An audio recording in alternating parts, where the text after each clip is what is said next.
నమస్తే. మన యూట్యూబ్ ఫ్యామిలీకి హార్ట్‌ఫుల్ స్వాగతం. చాలా వరకు మహాశివుడి అవతారాలకి నందియే వాహనంగా ఉన్నారు. మరి కాలభైరవ అవతారానికి మాత్రం శూనకం వాహనం ఎలా అయ్యింది? మీకు అర్థమయ్యేలా సింపుల్‌గా అండ్ క్లియర్‌గా ఎక్స్‌ప్లెయిన్ చేస్తాను. వీడియోని కొంచెం ఓపికతో చివరి వరకు చూడండి. దీనికి ఆన్సర్ శివపురాణంలో ఉంది.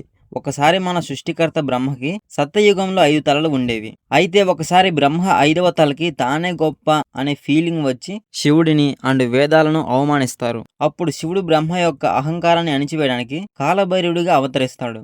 బ్రహ్మ యొక్క 5వ తలని తెగ్గొట్టేస్తారు. కానీ అలా చేయడం వల్ల ఆయనకి బ్రహ్మహత్య దోషం చుట్టుకుంటుంది.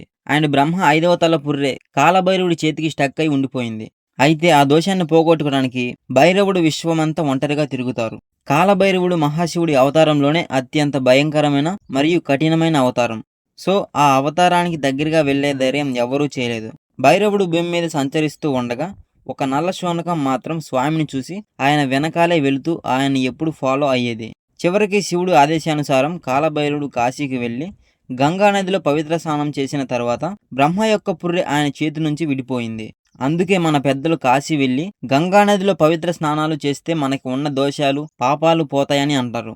భూమి మొత్తం భైరవుడితో లాయల్గా జర్నీ చేసినందుకు గాను భైరవుడు హ్యాపీగా ఫీల్ అయ్యి ఆ నల్ల శూనకానికి శ్వాన్ అని పేరు పెట్టి భైరవుడి వాహనం చేసుకుంటారు. కాలభైరవుడి వాహనం శ్వాన్ ప్రొటెక్షన్, లాయల్టీకి అండ్ గైడెన్స్కి ప్రతిరూపం.